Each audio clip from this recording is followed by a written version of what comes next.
To open session, we need certification of compliance, please. Madam Chair, I move that the closed meeting was conducted in conformity with the provisions of the Virginia Freedom of Information Act as required by Section 2.2-3712D of the Code of Virginia, and certify that only public business matters lawfully exempted from the open meeting requirements were discussed, and only such public business matters as were identified in the motion by which the closed meeting was convened were heard, discussed, or considered. Second. Okay, we have a motion. It has been seconded.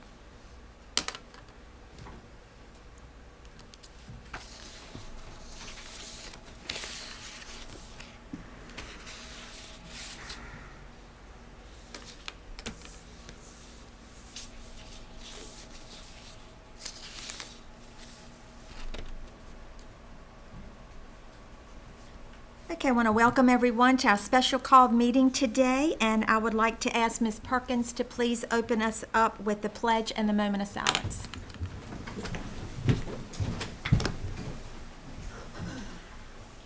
I pledge allegiance to the flag of the United States of America and to the republic for which it stands, one nation, under God, indivisible, with liberty and justice for all.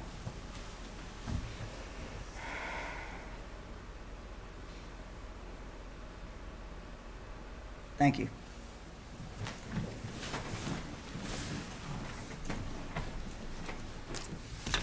Okay, the first item on the agenda is donation. So I need a motion to accept the donation for personal protection equipment supplies from the Virginia Department of Emergency Management.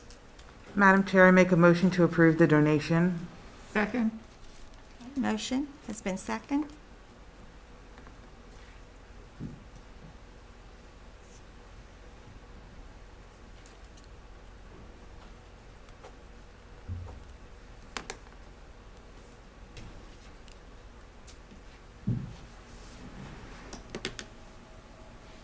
Okay, the next item on the agenda is school board meeting times. There has been some confusion of the time that our monthly school board meetings begin. So we want to make it clear that our monthly board meetings begin at 5 o'clock.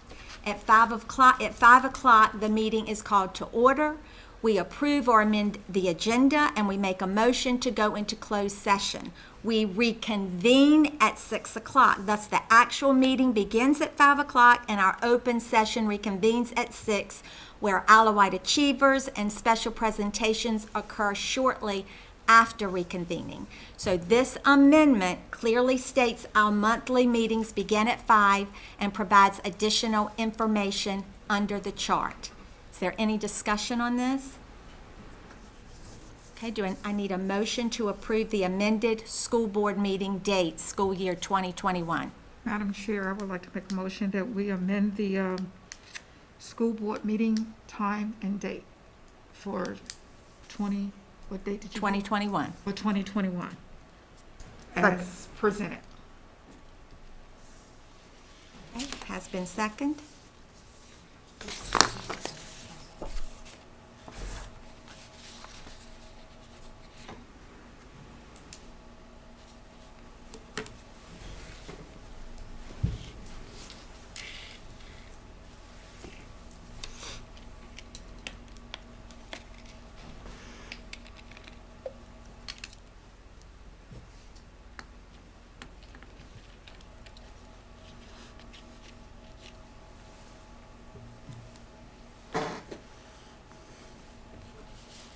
Okay, the next item on the agenda is in-person continuum. And today we're here to discuss the future of our current in-person continuum. The school board voted to begin our 2021 school year with parents of children in grades K through 3 having the choice of in-person learning to include the AB model where the students are learning in school 2 days a week and at home 3 days a week. This decision was to allow for a careful observation of the success and challenges in the K-3 in-person continuum to help determine a future plan for what's best for our students. And Dr. Thornton and his team have been in schools. They have day-to-day communication with principals, and they're currently making decisions to ensure that our K-3 schools and individual classrooms are operating with the safest mitigations in place. The superintendent has kept the school board up to date of any COVID-19 virus cases. So now at this time, we're open for discussion on the in-person continuum.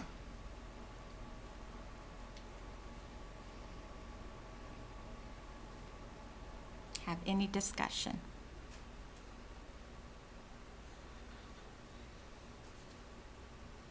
I mean, Isle of Wight is right now at what, 5.7%? And they wanted to see below 5. So I don't think we're at a point where we should be reopening, especially as the weather gets colder and we're more compacted in. I do understand on the table to let the staff and the superintendent talk about it and make those decisions based on data and other information.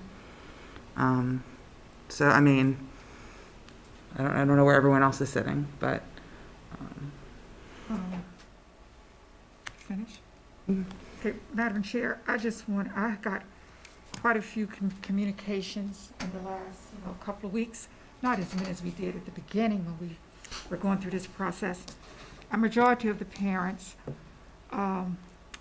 their biggest concerns were, everything was fine, but it's just that their children now, which are students, they're thinking, the parents feel that it's a mental problem with their children now. And they feel that they need the socialization, coming back to school, seeing their friends, their peers, if nothing else. A lot of them are having problems with the virtual schooling, because we all know, as educators sitting here, everyone doesn't learn the same. That's why they have different skills. Teachers have different skills and different goals for the students within the classroom. She's going to have a group. And within those groups, you may have to switch up sometime. This is what's going on with the virtual learning. A lot of these students have been A students, and now they're frustrated to the point where they feel like, they're overwhelmed. It's just too much. And they're afraid of, especially the high school students, my GPS is going to be lower because I just can't do it all. It's too much stress, I think, on some of the kids. And of course, the elementary kids, they're going to do what they want to, pretty much, this is what I'm going to do, this is my limit, I'm done. Unless the parents, or they're there and say, well, continue with this activity. But the high school kids, they are adults, and they're going to want to continue, and it's becoming a problem. So, therefore, I think, it's important that we look at what we have out there, what we did a few weeks ago, over a month ago now, and go forward, okay? I'd also like to point out that all of us have had a number of emails from parents wishing for the option for, at least the option for in-school education, and citing some of the needs that Mrs. Tynes has mentioned previously. And for that reason, I am convinced that we need to make that option available. Okay, with that said, I would like to move that the school board continues to make virtual instruction an option for all students, and also authorizes the superintendent to make a decision concerning whether to open schools for in-person instruction or to close down schools and to offer remote instruction as necessary based on the then current health data, trends, and other relevant circumstances impacting the safety and the well-being of students, teachers, staff, and community members. And that would be for the remainder of this school year. Okay, that's a motion on the floor. Is there any discussion on that motion? Or do we have a second for the motion? Oh, yeah, we have a second. I'll second. Okay, any discussion? I will say with the virtual learning, I'm doing it with my three. And so I understand the challenges and the pros and the cons to the virtual learning. And, I mean, I'm hearing, people who want to stay virtual for the rest of the year because they're worried about it, and people who do want to go back. But, in today's day and age also, we're actually training them for the future. People are working from home more. And so, who knows when this is actually going to end. But I know that, doing the work from home is something that is a good lesson for a lot of these kids too.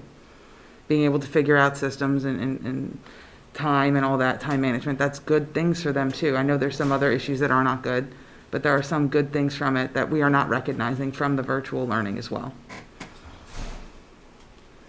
I will say that the communication that I have received, which has been countless communications from parents, from teachers, and even from students, have made contact with me. And of all the contacts that I have received, I've had 2 parent communications sharing that things are going well, but their children really miss school. Now, that was 2 out of countless. I have had parents, I think we've all heard about the horrific issues that many have with internet. And our technology team has gone above and beyond doing everything that they can to support this particular concern. We've all heard Canvas challenges from teachers to students, and this is new learning, and I tried, to explain. New learning, we've got hurdles to jump, but, it'll get better. Contact from parents saying their children are crying and saying they hate school because they just hate the virtual learning piece. They are so hungry to go back to school. I even had a parent say they are having to put their child on depressants. Parents are feeling the extreme stress from all angles, from their full-time job to home responsibilities, stressing with the technology. And I've heard from countless number of parents feeling like they're not enough. And that's sad, because they're doing all they can to support the financial piece, but they've come home and they're stressed from the hard work they've been through that day, but they still got to help their child complete all their learning, and they're feeling I'm not enough, and they are driven to tears. So I've also heard from parents of children with inclusion IEPs that are even concerned about even the 2 days a week for them is just not getting it. And they see their children going back instead of making progress. And they're just really in distress about that. And parents, I've heard, I'm yelling at my child. I'm losing patience. And then I go to bed crying because I'm reliving what I just did with my child. But it's because I'm so stressed out. So that's some of the things that I've heard. And what I've heard through the motion here that Ms. Perkins made is the operational piece. That's what we really hired our superintendent for. He's the one that is in the schools day to day. He's the one communicating with the principals. He's the one who's getting the data and talking to the health officials that we have. And so on snow days, he's the one that makes the call. He's going to be criticized by some and praised by others. And if this motion carries, I'm sure the decisions that he's going to make will be loved by some and hated by others, but that's why you make the big bucks. And so you will, it's going to be, it's not easy. And I will say, I hear from the superintendent often. I hear from parents and I hear from students. We're all from the staff. Everybody from the top position all the way down to parents, students, everybody involved. We're all living in times that we've never had to deal with. Everybody's stressed and everybody wants to do what's best for our students.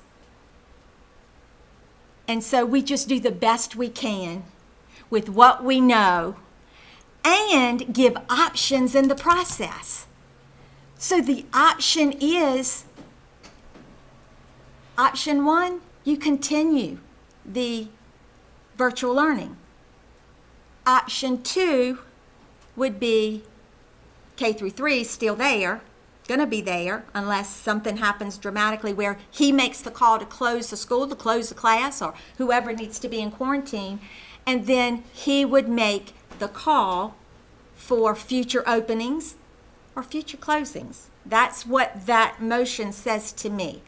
So if anybody else have further discussion, if not, we're ready for a vote. Hold on, before Okay. I just want you to make a correction, because I don't want anyone calling us saying that, board chair, and I know you meant to say antidepressants. Yeah, what'd I I think you say? said, You said parents depressants. say put on Okay. depressant. We don't want to do that, okay? Antidepressants, okay? Okay, thank you. I want to be corrected at all times if I say something. I know what you meant, but Yeah. I want Well, to make thank sure you. on record it's antidepressant, okay? Yeah, we don't need that other two. We got enough of that. Putting the child on a depressant, that's not good. Super excited. Yeah. Thank you, Ms. Tynes. Okay, if no further discussion, we're ready for the vote.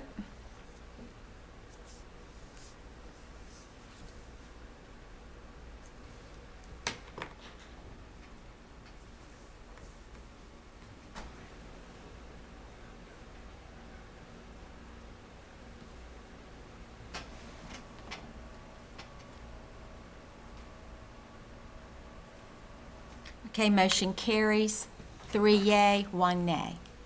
Okay, at this time, because of that motion, we would like to hear from Dr. Thornton and any probable plans that you may see as to where we're going to go forward. So, Madam Chair and board members, I'm going to present a timeline for the return to in-person, but I think it's important first that I share the information that goes into those decisions, and I'm also following Facebook and the things that are out there, and hopefully we'll answer some of those questions that we see regularly and through some of the emails.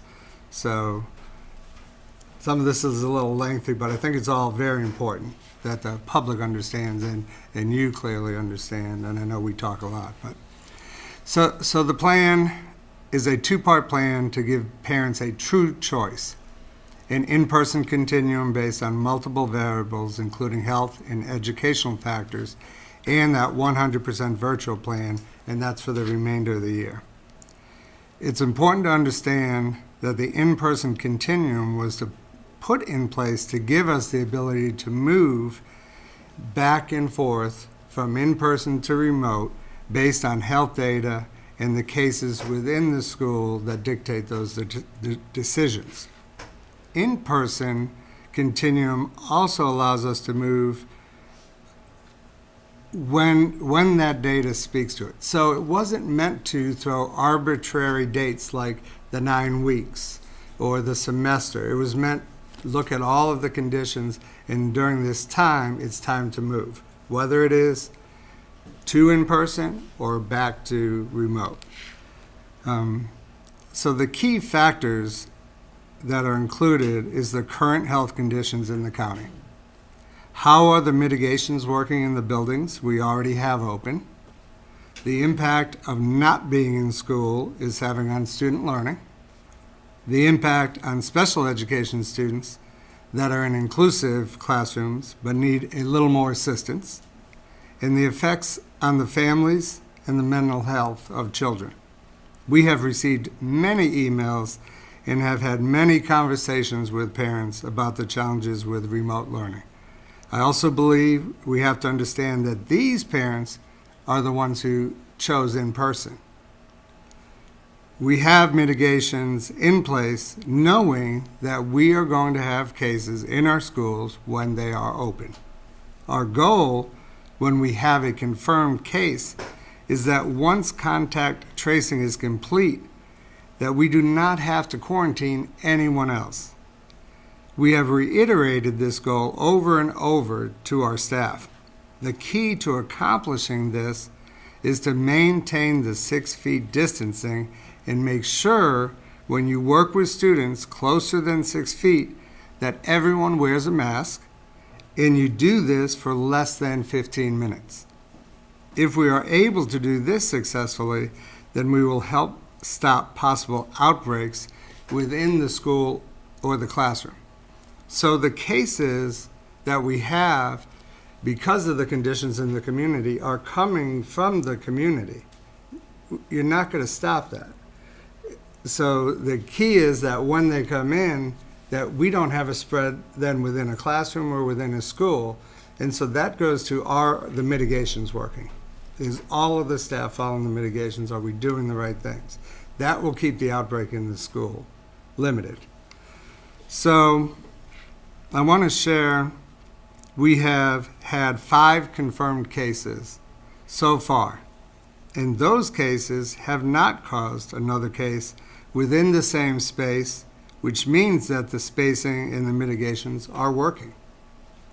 We have had some instances where we had to quarantine individuals due to close contact, which means they did not keep the proper distancing and they were within 6 feet for more than 15 minutes. Fortunately, those individuals did not test positive. So there are some cases where we have to tighten up. We are so used to touching our children, getting close to help them with a math problem, and we still do reading. And I want to share, Susan recently talked to VDH. So we still have reading groups where we have our plastic shields, and the teacher is meeting with those students. Everyone has a mask and they're 2-3 feet apart for less than 15 minutes. And then they're rotated out. So we're putting all the mitigations in place to be very safe. Some of the schools are even using timers. We're in a whole new world to look at safety, number one, and then instruction, and in everything that we do. We have also had isolations in all of our schools. Isolations are when a person has symptoms and we determine that they need to be isolated for 10 days. This causes some parents to be very upset, but we must err on the side of safety. I read some comments on Facebook about educators making medical decisions, so I wanted to really clarify that.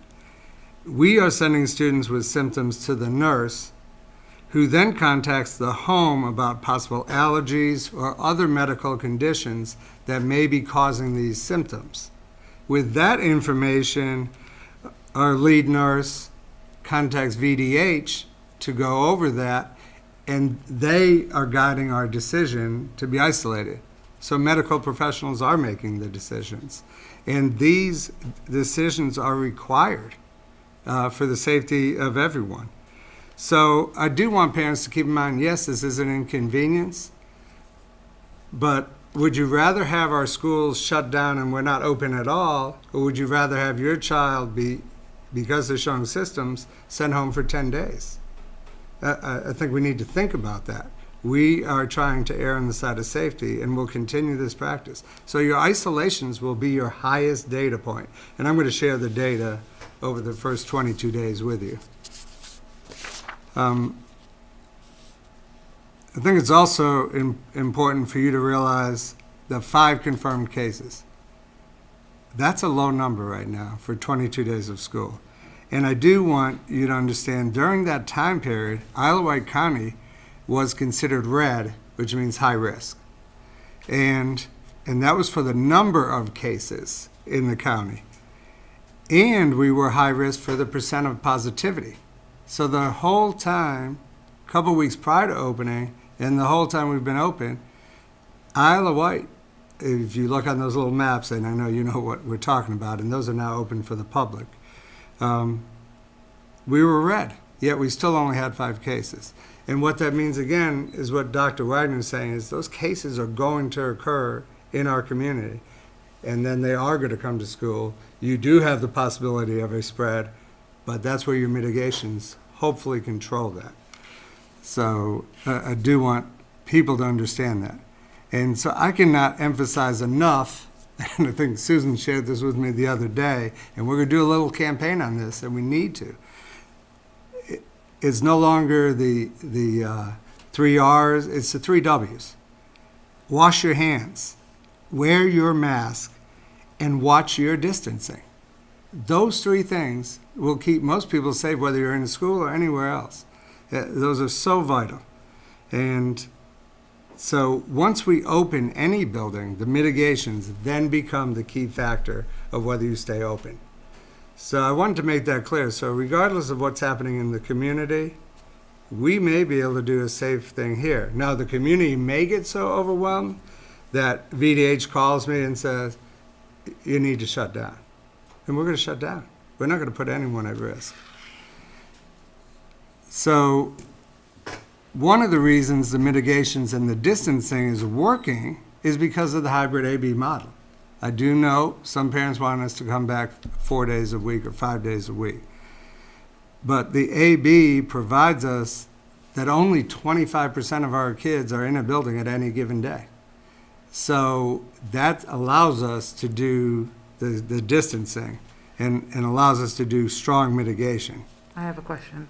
Yes, ma'am. The reason it's 25 is because the other 50% of the parents chose to do virtual. Yes, ma'am. And without them doing that, this would not be possible in this way. Right, not without wearing masks all day long. I've seen a lot of criticism about people being scared or whatever for virtual, but some people chose to go virtual because they wanted to open seats up for other people in the school. Mm-hmm. So I do want to point that out, that these people are long-term. They have made this choice, and for some of them, it is a sacrifice. And that's the only reason we're able to get 25% in an AB model, because 50% are staying home. Yes. Okay. Thank you. So I do want to make it clear, so even with the smaller numbers, when we open the middle and high schools, some of those buildings are very old. We have very odd-shaped classrooms, especially probably Smithfield High School, West Side. Some of those classrooms, and especially when you get to high school, class sizes, because they vary on your course selection, we may have classrooms that we cannot distance 6 feet. In those classrooms, I want to be clear to the public, in that particular class, whether it's Earth Science that day or whatever it may be, those students will be required to wear masks the entire class period. Now, they may go to another class that is able to space. But if we cannot space, you must have a mask if you want to stay in school. And right now, if you're out of your seat and you're moving around the classroom at pre-K through 3, they wear their mask.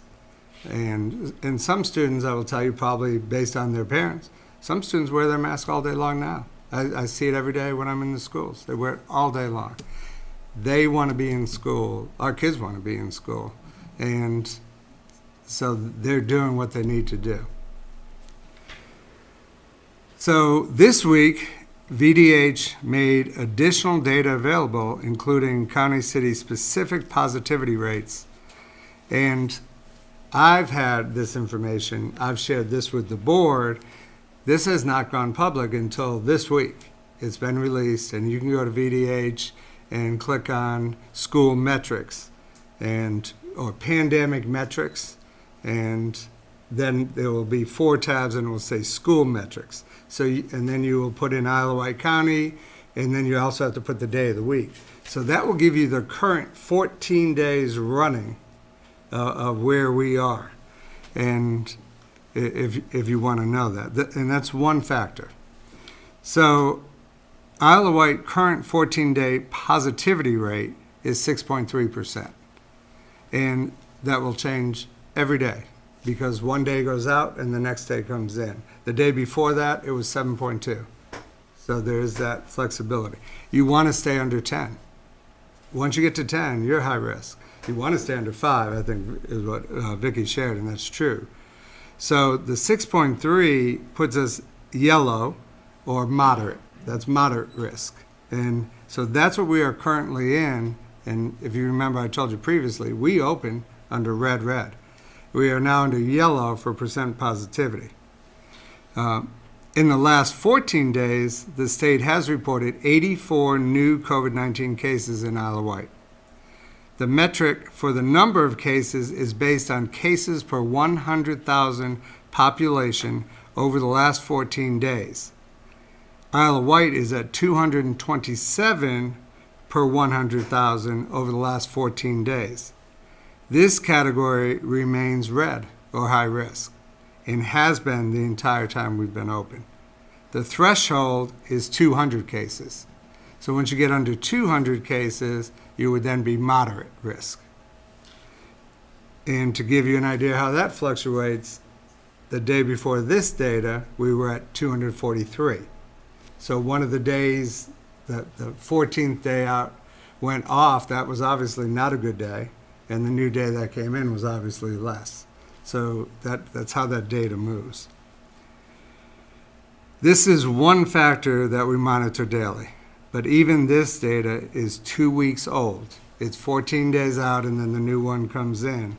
But it is the best data the VDH has, it is the best data we have as far as cases in the county. So this data was used by many school divisions, including ours, in the initial decision of whether schools were going to open in the in-person continuum. But I want to make clear, once we open, the confirmed cases within the school and the results of the mitigations drive the decisions of whether we stay open or whether we have to close. And closing could be a classroom, because we have a confirmed case, and then we do have contact tracing, and we have several cases. Or we have a confirmed case, we have several cases, and then the community is sending in, and we've got a bunch of confirmed cases in several classrooms. And we may close that school.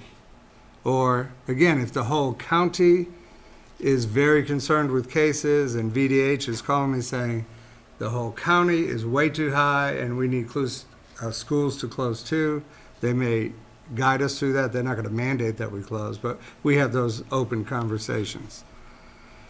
So the most important part of this whole in-person continuum is that you move through the continuum when conditions dictate that decision.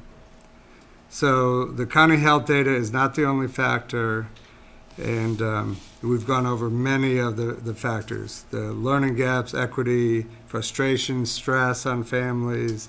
I think you guys hit it all, including teacher stress. There's just so many factors. I do want to add too, I think Ms. Carr hit on it with the technology. All of our technology technicians who normally they're out fixing computers and out in the schools, out and about, they are in Smithfield High School in their workstations on the helpline all day long, trying to help the parents, and our teachers are spending much of their time doing the same thing, in assisting with technology instead of teaching content. So as we bring more students back, we are hoping that lessens that demand on technology. And I do want to point out too, and some of you brought up socialization concerns, I think Ms. Tyne said, and mental health concerns. I've talked to some people about that, and some people are very serious, and some people shrug it off. I really want to emphasize that's a major concern, and I'll tell you, often parents do not even detect that from their own children. Mental health is a concern that should never be trivialized, and we are going to be working with our psychologists as well and trying to put a plan in place once we have more students back too, to really watch and look for key, and train staff to look for key things that we might want to look at with even 100% virtual students. So I just wanted to give you some additional data. The number, and this is students and staff within the buildings. Even if they're not open, we have staff working in the buildings, and we have childcare in the building. So the number of students attending any given day right now is 408 students in the 4 schools, and another 60 in childcare on any given day. So the total number of students attending right now in person is 802. The total number of teachers is around 350, and that's because we have some at home from Smithfield Middle School, because of our HVAC issues, and some others that are just working from home. Our total isolations to date are 66. That's an average of 3 isolations a day. 66 may be alarming. That is not alarming. That means someone's showing symptoms, and I do want to stress, symptoms could be the sniffles, the common cold, but like Dr. Wagner said and VDH officials have said over and over again, we can't ignore that because it could be the common cold, but it could be COVID-19, could be the flu, could be strep throat. So we go through that process. Total quarantines. That means we had a confirmed case and people were within the 6 feet, so they had to be quarantined. There's 27, and so that's a little over 1 a day. But I want to be clear, so I told you earlier we had 5 confirmed cases. There were not 27 people next to those 5 cases. Those are also people who call in and tell us they had a friend and they got COVID. They have nothing to do with the schools, but they were in their home, and so now they're quarantined. And so they're quarantined from school, but it didn't happen because of getting too close at school, if that makes sense. And I shared with you earlier, a total of 5 confirmed cases. So if we added grades 4 and 5, we would add 200 students a day on an A-B schedule. And that would be split between 4 buildings. Carrollton wouldn't have any more because they don't have 4th grade. Hardy would, Carsville, Windsor Elementary, and then Westside has some 4th grade and 5th grade. So even that 200 students is split. Grades 6 through 8, if they come back, would add 340 students a day, AB, and that's divided between 2 buildings. Grades 9 through 12 would add 620 students a day in AB, and again, split between 2 schools. Now that split's not even. Of course, Smithfield High is significantly larger.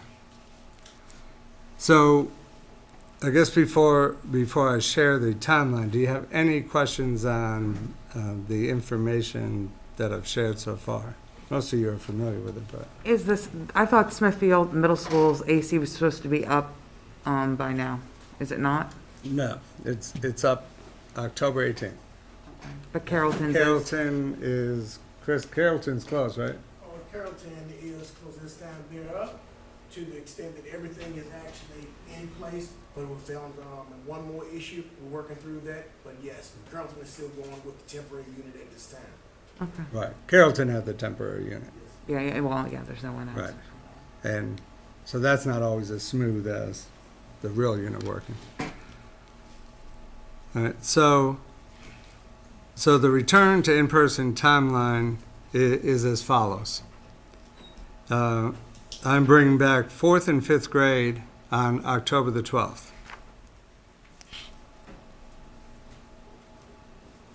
And then bringing back 6th through 8th grade on October the 19th. And I am bringing back the high school on October 26th. And again, it's very important to understand if things change, that could change.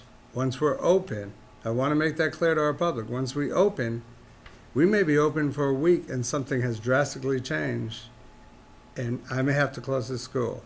And I understand that. I understand what Jackie said. There may be people, why is he doing this? We have the data day to day. Not only do I have the data that I shared with you, I know who was confirmed, where they possibly got COVID-19, who they may have been in close contact. I know way too much. And I really don't want to know all this, but it really has been, and I think the public needs to know, Susan Getz and myself, almost full-time COVID-19. We are watching the mitigations, we are going through the buildings, we are working with principals, the nurses. Our goal is to safely have these kids in school because we know in person, even if it's only 2 days. They're getting that instruction for those 2 days. They're going home and they can do the work. And it's what our teachers know best as well. How are we busing? I know that the busing was an issue with just doing elementary. And so how are we going to facilitate the safe distancing on buses once we're open at the high school level? Mr. Coleman, you want to address that? Absolutely. Come on.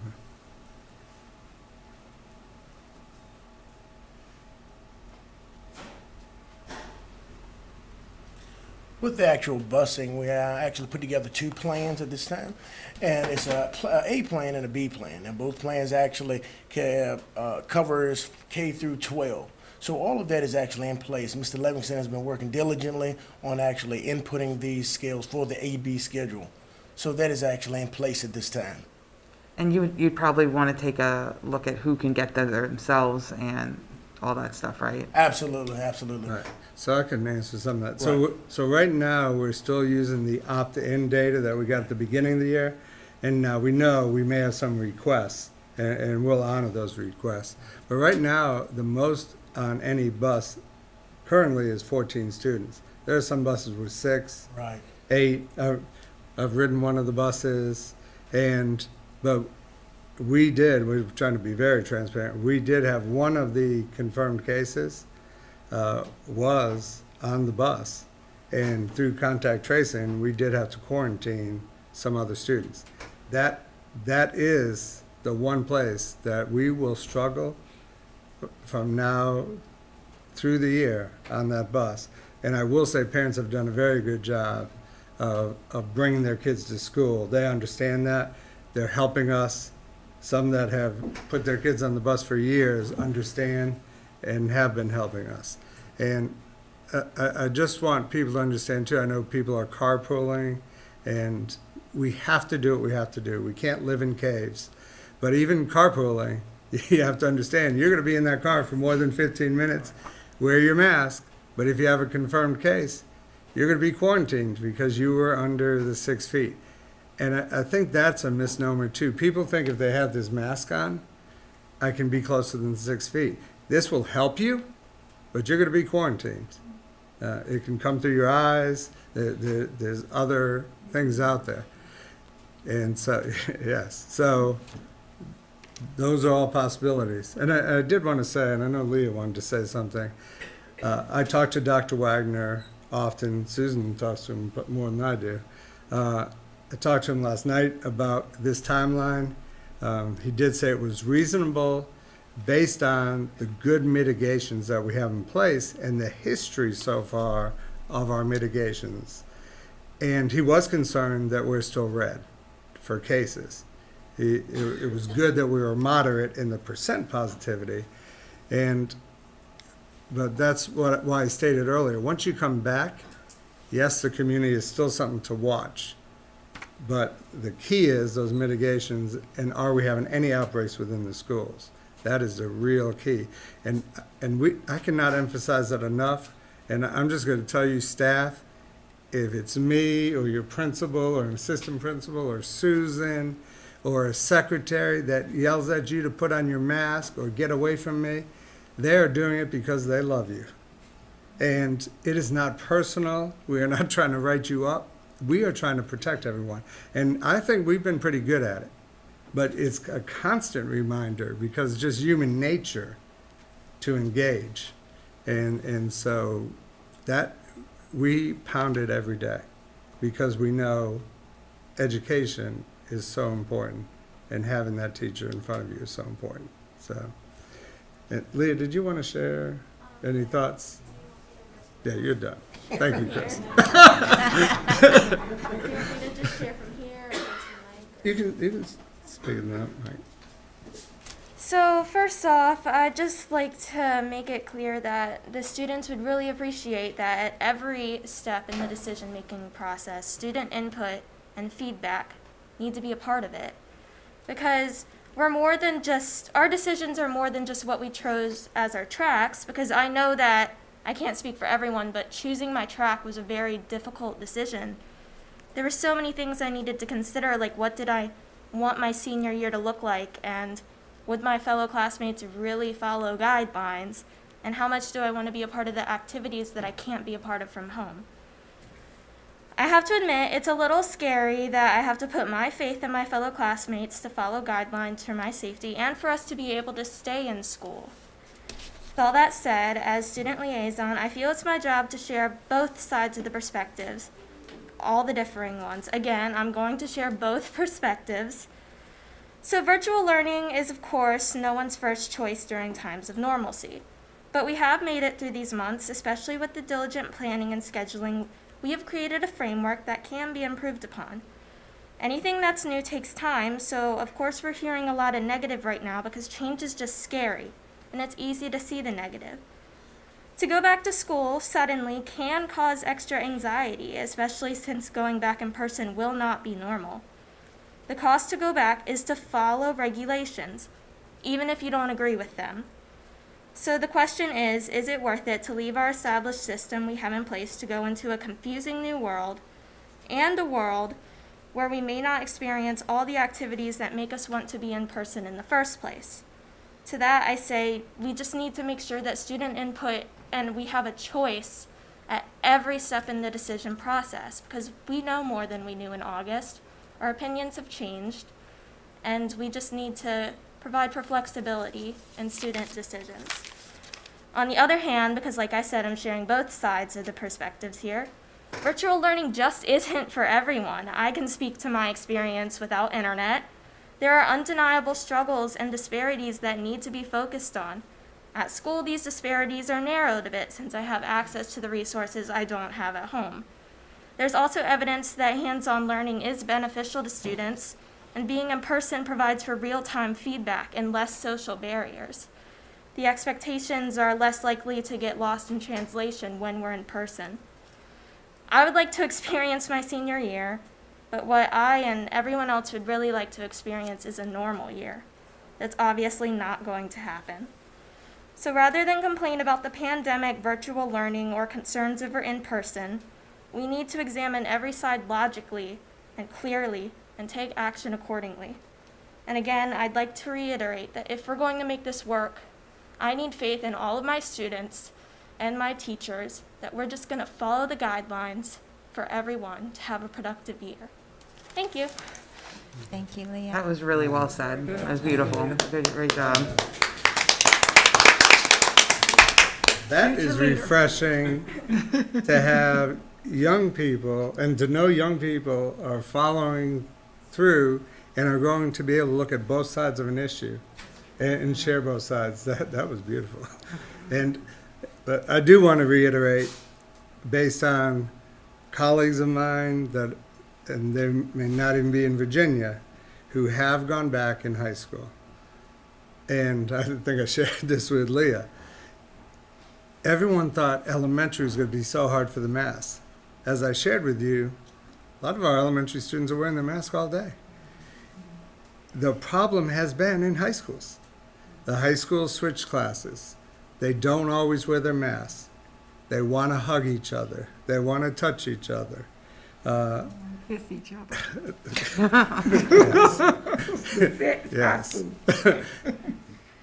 But I really hope when they're given this opportunity that they come back, like Leah said, and really follow the guidelines. Keep your distancing, and be mindful while you're in school, because your decisions affect other people. And we, for the students who want to be there in person, we want them to have that opportunity. And we do have to count on each other. We're a community. And so I really hope our high school students, I understand when I was 16, 17, 18, I thought I was invincible. I could do anything. And you can't. You cannot control this.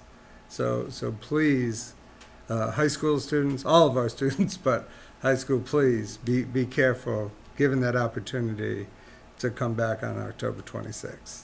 And that's all I have, Madam I Chair. have a question for Dr. Thornton. It's not a question, it's just a concern with everything, and I know it's your staff. But my concern is with you reopening through the month of October, will there be a concern with staffing? Because right now, we do have people at home doing virtual. Some of your staff members, they're not in the buildings, am I correct? So our staff is required to be in the building 4 All of days a them? week, and they are home on Fridays. Okay, And so I will say the hardest hit, and I actually had a TAC meeting yesterday, which is teacher advisory, and we were very open there. For high school, and actually all the different levels on the TAC committee, whether elementary, middle, and high, they were talking about the differences of being virtual or hybrid and the responsibilities. And it's hard on everyone, no matter what lane you're in. So, and I remind them too, when we come back in high school, we don't have a big enough staff to have just virtual teachers and just in person. So those high school teachers are going to have to teach in person while our virtual students are zooming in to that classroom. And so the times that they zoom in now will change on October 26th, and we'll send all that out to parents. So they'll zoom in to that classroom and see it live. Some teachers will be fine. They'll get an iPad, and that iPad will be pointed at the board or wherever they want it pointed. And some people do that easily. Others will struggle with that. But that's our new reality. okay. And what I wanted to make sure that we were not, because we have made these changes, or you're planning to make these changes, that we're not going to have an influx of staff members saying, well, I don't know if I want to jeopardize my health. Maybe some of those that can retire or something like that, or maybe just some of those that say, well, I don't want to jeopardize my health, and maybe it's time for me to resign or retire. Right. So if there are health conditions, those are handled one-on-one with HR and a doctor and our staff working on what mitigations can we put in place to make that allowable. Okay, And so, yeah, all those would be handled one-on-one. And we're aware of some of those. well, that's where I was getting at. I wanted to make sure we work with staff, because just like we have some of the students that are needing antidepressants, I'm not saying our staff need that or anyone. There's a possibility with everything that's going on and everything that, you as a superintendent have asked them to do to make this work. It could be very depressing for them. And we don't know what's going to happen in the future, And I just was hoping that you all continue to work with them, because trying to replace good teachers is very hard. There are school systems all around us. They have not replaced all of their teachers. They still have openings. Right. And we have not replaced all of ours. See, there we go. We don't want to lose anymore. Right. And I will say, since you brought that up, one of the things I sent out yesterday to all of our teachers was that we have a TAC committee that's one teacher per building. We've asked for another teacher per building based on if they were hybrid or virtual. And I've asked to set this committee up that will meet several times during the year, but meet right now. So we've done 4 weeks, and we put an initial plan in place with certain requirements to make sure that we deliver instruction and do a good job serving our students, and that has caused some stress. And so we're going to have a discussion. Those people are going to talk to teachers in their building, gather information. What are those things that are causing problems? And then, is there anything we can take off of the plate but not negatively impact instruction or serving our students? And so brainstorm those, and can we do that? This is going to keep evolving because it's all brand new. Right. So, the best laid plans, then we find out later, oh, we didn't know that. So we are doing that, and I think that's important. And probably one more thing too, is for teachers to really keep that 6-foot distance in. I know they want to go help little Johnny or whatever, but if a teacher goes down, they're out for 14 days. Now, they could Zoom in if they're not really sick and they're just quarantined, and they'll still get paid. but it's not as good if they were there. And then we have to have an aide there. So there's so many factors that can happen. If a child of a teacher is confirmed, if that happens, so that child would have to go home for 10 days until they show no more symptoms. But because the parent, she's the parent or he's the parent, they have to spend that 10 days home, and then they're exposed during that 10 days. They're quarantined for 14 more days. A teacher could miss 24 days in a row. This is a reality that is just every day evolving. Now what do you do? And subs are limited. Some subs don't want to come in anymore. We do contract subs out. We do have some available. So all of this is affecting the quality of instruction. And it's our world right now. And we strategize and try to fight through it every day. And this is my last one. Yes, I know ma'am. I spoke to you once about utilizing one of our regional agencies, especially in mental health, to help, mitigate some of these cases that we may have with staff. And now that all of the students eventually going to be coming back, as well as the students.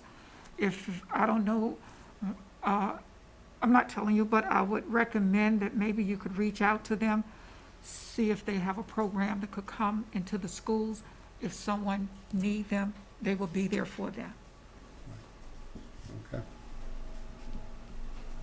And sometimes they do have programs that is no cost to us because we are in the region. And just check and see if they do have a program where they could set up to help us during this time. Yes, ma'am. Thank you. I'm finished. Thank you, Madam Chair. Okay, I'm, got one thing on a couple things on my mind. One is the special education, the inclusion. And we don't get into these operational things, Right. so this is just a question. With those students, if there is data that shows this child is truly regressing, is there a possibility that that child could go 4 days? Is that something that could be considered on a one-on-one individual basis, or is that, and Right. I probably don't have an exact answer Yeah. for you, but I will say Mike and I actually discussed that issue because we get some of the same emails and questions. And so really that is a special ed question, an individual IEP Right, they have. right. So we will investigate that. Okay. But I would say that's probably a good point. For the parents who don't know, who do you call? What do you do? I think they always should call their principal, and then they would probably be referred to central office with Ms. Magner, and we would work that out. But they need to ask those questions, and maybe they can be helped. And the other thing is, the timeline, right, for me, I'm like excited that our children will get the opportunity of what they want, but it's so quick. Are the principals ready for this? October the 12th. Tomorrow's October the 1st. So I will tell you, actually, some of what Leah said has been some of the discussion with principals too. So we have planned, we didn't know how the board would vote initially, so we have planned for what in-person looks like at all the different levels. And of course, until you're there, you don't know. And one of the concerns is we're learning. I've been teaching virtually or remotely, and I've been learning this. I'm getting a hang of this, and now in 3 weeks, I'm going back in person. And yeah, there's some concern even from our principals, that shift. And now I got to do this. But we all have to remember our goal is to serve our children in the best way possible. And we should have known going in. That was what almost the entire state voted for, some sort of in-person continuum. So that is why we voted for that, so that when health conditions dictated, we could get back to school. So is that inconvenient, going in and out? I think once they do AB, and then we have to go out again, now they have a feel of what the virtual is, and so it won't be as difficult. So it wouldn't be much difference if we started, like say pre-K through 3 are AB teachers right now. If we have to close, their world will be changed because they haven't experienced the virtual yet. Well, they had the spring. Right, but that That's was not more. anything like what it is not. now. It's we were- totally different. We didn't have a schedule like that. We were hanging on in the spring like everybody else, doing the best we could. No, this is a total 180 from the spring, because Right. I'm virtual last spring, Yeah. virtual now, so Right. it's a total difference. Right, and I know we've had complaints about Canvas. Canvas is a learning management system. We were moving towards purchasing one ourselves and reviewing the different ones. They cost around $50,000 a year. The fact that the state vetted all the different systems and chose Canvas and we have it for free is a blessing. Yes, it's trial and error, and Learning we're curve. going to learn how to use it. It was something coming down the road. We were looking at management systems before the pandemic ever hit, and so there's a lot out there that's changed for people, and we're all aware of that. And the best thing I can say is to communicate, and be open in communication. I know some people say, I don't want to complain, or I don't want to be seen as a bad teacher. You're not a bad teacher. You're a human being who's been put in a situation that none of us wanted or have ever dealt with, ever, including myself, my central office staff, a bus driver who now has to drive down the road with a mask on. So I think understanding and conversation can do nothing but help. There's no sense going home and screaming about someone or some circumstance. Come forward and have that conversation. It's the only way to make things better. Or, worst of all, posting it on Facebook. So. Okay, thank you. Did you have anything? Okay. All right. That is it for our agenda. If no one has anything else, meeting is adjourned.